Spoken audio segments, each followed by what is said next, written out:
কলা এবং মুড়ি দিয়ে ঝর্ণা পিঠা। এই পিঠার স্বাদ এতটাই যে একবার খাবে স্বাদ কখনো ভুলতে পারবে না। প্রথমে মুড়িগুলোকে গুঁড়ো করে নিতে হবে। আপনার প্রয়োজন অনুযায়ী মুড়ি ব্যবহার করতে পারেন, আর অবশ্যই চেলে নিতে হবে। এরপরে কলাগুলোকে ভালোভাবে পেস্ট তৈরি করে নিলাম। এবার কড়াইয়ে হাফ লিটারের মতন দুধ দিয়ে দিলাম। ফ্লেভারের জন্য কয়েকটা মশলা, স্বাদ মতো চিনি আর 2 চামচের মতো নারকেল কোরানো দিয়ে খুব ভালোভাবে নেড়েচেড়ে নিলাম। সামান্য পরিমাণে লবণ ব্যবহার করলাম। এবার কলার পেস্টটা আমি দিয়ে দিলাম। ভালোভাবে নেড়েচেড়ে নিতে হবে, ভালোভাবে একটু বলক নিয়ে আসতে হবে। এরপরে মুড়ির গুঁড়োটা আমি দিয়ে দিলাম।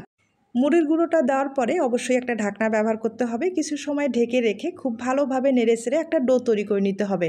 ডোটা কিন্তু নরম রাখতে হবে। এরপরে যে মশলাগুলো ব্যবহার করলাম সেগুলো কিন্তু এখন ফেলে দিতে হবে, আর হাতে ঘি লাগিয়ে ডোটাকে ভালোভাবে তৈরি করে নিতে হবে। আমি কিন্তু সামান্য পরিমাণে নারকেল আর গুড় দিয়ে একটা পুর তৈরি করে নিলাম। এবার একটা লাগবে ছিদ্রযুক্ত প্লেট, আর হালকা করে ঘি লাগিয়ে নিতে হবে। আর ঝর্ণা পিঠাটা তৈরি করার জন্য আর লাগবে একটা সিরিঞ্জ। আপনাদের যদি মেশিন থাকে সেই মেশিন দিয়ে কিন্তু এই পিঠাটা তৈরি করে নিতে পারেন। আর যাদের মেশিন নেই তারা কিন্তু আমার মতো এভাবে সিরিঞ্জ ব্যবহার করে পিঠাগুলো তৈরি করে নিতে পারেন। আর পিঠার ভিতরে কিন্তু পুর দিয়ে দিলাম, হয়তোবা দেখে বুঝতে পেরেছেন। আর চুরির সাহায্যে দেখতেই পাচ্ছেন প্রত্যেকটা পিঠায় কিন্তু সমান হবে, দেখতেও ভালো লাগবে। এখন পিঠাগুলোকে ভাপিয়ে নিতে হবে, আর ভাপিয়ে নিতে প্রায় 4-5 মিনিটের মতো সময় লেগে যেতে পারে। আর এই পিঠাগুলো গরম গরম পরিবেশন করুন, আর মুখে দিলেই কিন্তু গলে যাবে। খেতে দুর্দান্ত স্বাদ। অবশ্যই বাড়িতে একবার হলেও ট্রাই করে দেখবেন।